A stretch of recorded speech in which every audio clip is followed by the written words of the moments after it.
Some old fridges can get stuck in defrost like this one. It's melting. But there's a switch down here if you want to turn it on.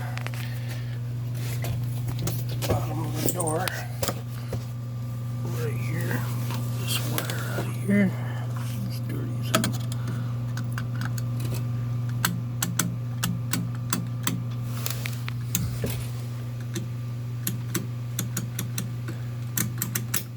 Keep turning till it's out of defrost. And there it goes.